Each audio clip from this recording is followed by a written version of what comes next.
अस्सलाम वालेकुम स्टूडेंट्स, उम्मीद है आप सब खैरियत से होंगे। आज उर्दू बे के काम में हमने मुकालमा नवीसी के उन्वान के तहत मुकालमा नंबर 1 दो दोस्तों के दरमियान मुकालमा इब्तिदाई तिब्बी इमदाद के हवाले से करना है। मुकालमे का मफ़हूम बातचीत है, यानी मुकालमा के मानी गुफ्तगू करना और सवाल जवाब करना है, यानी दो आदमियों के दरमियान बातचीत का नाम मुकालमा है। अच्छे मुकालमा नवीस में ये खूबी होनी चाहिए कि वो तख़य्युल यानी सोच की तसव्वुर की मदद से ऐसी अच्छी गुफ्तगू तहरीर करें कि महसूस हो जो कुछ कहा गया है वो बिल्कुल हकीकत है। यानी और ये भी ज़रूरी नहीं है कि मुकालमा हमेशा दो अफराद के दरमियान हो, बल्कि 2 से 3 या बाज़ औक़ात कमरे जमात में मौजूद तलबा और उस्ताद के दरमियान भी मुकालमा जो है वो लिखा जाता है, यानी कि फिर उसमें किरदार ज़्यादा हो जाते हैं और सबको बराबर का मौका दिया जाता है कि हर शख्स जो है वो अपनी बात कहे और जुमले मुख्तसर और सादा होने चाहिए। आइए अब इनकी हिदायत जो है मुकालमा लिखने की वो तफसील से पढ़ते हैं।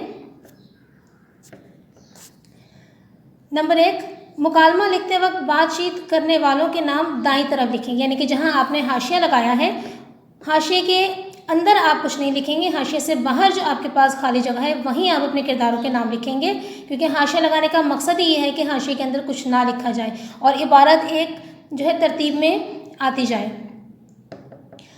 नंबर 2, बातचीत सादा और बेतकल्लुफ़ी के अंदाज में होनी चाहिए। नंबर 3, दोनों किरदारों को बातचीत का बराबर मौका दिया जाए और गैर ज़रूरी बातें ना की जाएं, यानी कि उन्वान से ना हटा जाए और ये नहीं कि एक ही किरदार जो है बार बार जो है उसका मुकालमा लिखा जा रहा है, उसके जुमले लिखे जा रहे हैं, बल्कि दूसरे किरदार को भी दोबारा जो है वो साथ साथ मौका देना चाहिए। यानी कि एक सवाल कर रहा है तो दूसरा जवाब दे रहा है, दूसरा सवाल कर रहा है तो पहला जवाब दे रहा है। इस तरह से जो है आपने मुकालमा तहरीर करना है। मुकालमे में दी गई मालूमात दुरुस्त हों, यानी कि जो भी आपको उन्वान दिया गया है, जिस उन्वान के तहत आपको मुकालमा लिखना है उसके बारे में आपके पास मालूमात मुकम्मल और दुरुस्त हों।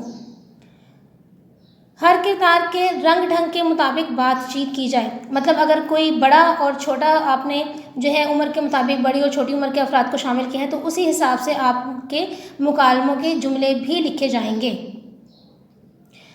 गुफ्तगू मौजू के मुताबिक होनी चाहिए, वही जो आपको पहला बताया गया कि गैर ज़रूरी बातें ना की जाएं, यानी कि जो भी आपको मौजू दिया गया है आप उसके मुताबिक ही जो है मुकालमे लिखेंगे। गैर ज़रूरी या इधर उधर की बातें जो है वो आप मुकालमे में इस्तेमाल नहीं करेंगे। मुकालमे का इख्तिताम यकदम ना करें, बल्कि किसी नतीजे पर मुकालमा ख़त्म किया जाए, यानी कि जो भी मौजू है उसका कोई नतीजा ज़रूर निकाला जाए ताकि पढ़ने वाले को कोई अखलाकी सबक भी उससे हासिल हो। और मुकालमा लिखते हुए आदाब का भी ख्याल रखना बहुत ज़रूरी है। ऐसे अल्फाज इस्तेमाल ना किए जाएं जो गैर अखलाकी हों या अखलाक की सतह से गिरे हुए हों। आपने जो है सादा, आसान, आम फहम अल्फाज में जुमले, बहुत तवील जो हैं आपने जुमले हर किरदार के किसी किरदार के नहीं लिखने, बल्कि मुख्तसर, सादा, आसान फहम और अखलाकी लिहाज से बेहतर जो है रोज़मर्रा कवायद का ख्याल रखते हुए आपने मुकालमा और उनके जुमले लिखने हैं। उसके बाद है उन्होंने बताया है आपको कि हमारी आसानी के लिए, तलबा तालिबात की आसानी के लिए एक मुकालमा जो है किताब में शामिल किया जा रहा है और इसको पढ़ते हैं और मुकालमा लिखने की कोशिश करते हैं। यानी कि आपको ज़रूरी नहीं है कि किताब में दिए गए ही मुकालमे आए, सिर्फ आपको सिखाने के बाद, इन हिदायत के बाद आपको जो है कहीं से भी जो है वो मुकालमे का उन्वान दिया जा सकता है और आपकी तख्लीकी सलाहियत को परखा जा सकता है कि आपको किस तरह से इन हिदायत की समझ आई है और आप कितने हद तक जो है रोज़मर्रा कवायद के मुताबिक मुकालमा लिख सकते हैं। आइए अब किताब से मुकालमा नंबर 1 का मुताला करते हैं। मुकालमा नंबर 1 है हमारे पास दो दोस्तों के दरमियान मुकालमा इब्तिदाई तिब्बी इमदाद के हवाले से। इब्तिदाई तिब्बी इमदाद होती है कि किसी भी हादसे की सूरत में मुतासरा शख्स को जो फ़ौरी तौर पर तिब्बी इमदाद दी जाती है वो इब्तिदाई तिब्बी इमदाद कहलाती है। अब ये देखें, यहाँ पर जो है ये किरदारों के नाम हैं, आपने मार्कर के साथ जो है वो कॉपीज़ में किरदार के नाम लिखने हैं। यहाँ आप समझ लें कि हमने हाशिया लगाया है तो हाशिए से बाहर जो है आपने किरदारों के नाम लिखने हैं मार्कर के साथ, और साथ आपने राब्ते की अलामत जो है वो इस्तेमाल करनी है। राब्ते की अलामत यानी जिसे आप कॉलन कहते हैं, 2 नुक्ते जो ऊपर नीचे हम लगाते हैं। फ़ातिमा, खदीजा, उसके बाद अलामत नदाइया है। अस्सलाम वालेकुम लिखते हैं तो भी अलामत नदाइया का इस्तेमाल करते हैं और ज़रूरी नहीं है कि हर मुकालमा अस्सलाम वालेकुम के साथ ही शुरू हो। जो भी सूरत हाल आपको दी गई है उसके मुताबिक ही मुकालमा जो है वो शुरू किया जाएगा। अब यहाँ पर जो है सीधा सीधा खदीजा से बात شروع کی گئی ہے، اس کو سلام یا دعا یا اور کوئی بات نہیں کی گئی۔ تو اس کا مقصد کیا ہے کہ پہلے سے ملاقات ہو چکی ہے، کوئی بیچ میں وقفہ آیا بات چیت کے اور پھر اس کے بعد بات چیت ان کی دوبارہ شروع ہوئی ہے، تو اسی لیے السلام علیکم سے یہ مکالمہ شروع نہیں کیا گیا۔ خدیجہ تم کہاں تھیں؟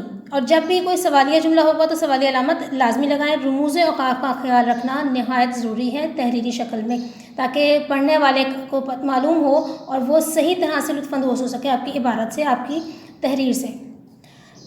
اتنی دیر لگا کر آ رہی ہو، تم نے تو ہمیں پریشان کر دیا۔ خدیجہ باجی میں تو کہیں نہیں گئی تھی۔ اب یہاں گئیں لکھا ہوا ہے جمع کا صیغہ، جمع نہیں آئے گا چونکہ مؤنث واحد ہے، تو اسی لیے یہاں پر گئی تھی۔ پچھلی گلی میں ایک حادثہ ہو گیا تھا، تھوڑی دیر کے لیے وہاں رک گئی تھی۔ یہاں پر لیے جو حمزہ کے ساتھ ہے، اور تبدیلی آنے کے بعد اردو زبان میں تبدیلیاں ہوتی رہتی ہیں املا کے حوالے سے، قواعد کے لحاظ سے، تو یہاں پر لیے میں نقطے آئیں گے، حمزہ کی علامت نہیں آئے گی۔ خالہ جینا کا لڑکا چھت پر سے گر گیا تھا۔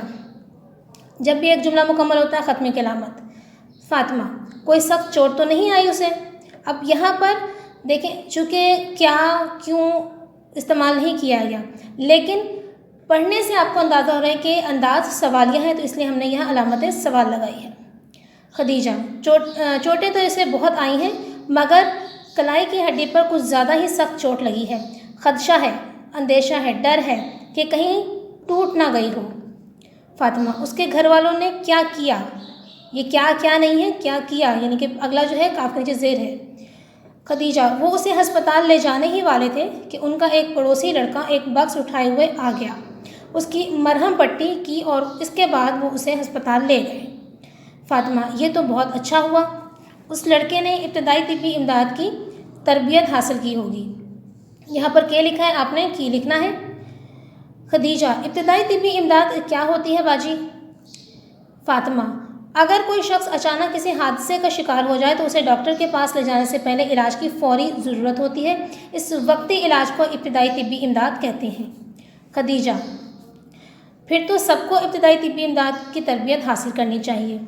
فاطمہ بالکل یہ بہت ضروری ہے، کیونکہ اب یہاں کیونکہ ملا کے لکھا ہے، آپ نے الگ کر کے لکھنا ہے۔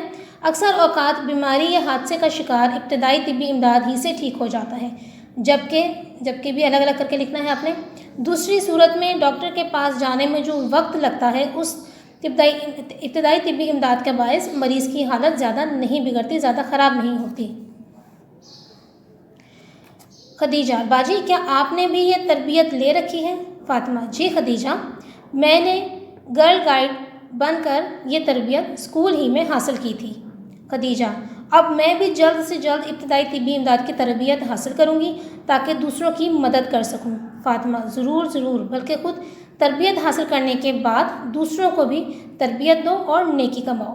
تو اسٹوڈنٹس یہ تھا ہمارا آج کا مکالمہ نمبر 1، دو دوستوں کے درمیان مکالمہ ابتدائی طبی امداد کے حوالے سے، اور اس میں جہاں املا کی غلطیاں ہیں یا قواعد کے حساب سے جو تبدیلیاں کی گئی ہیں اردو میں، وہ آپ نے اپنی کتابوں میں درست کرنی ہے، اور اس کے بعد آپ نے یہ مکالمہ اچھی طرح سے یاد کرنا ہے۔ اگلے سبق تک کے لیے اجازت دیجیے، اللہ حافظ۔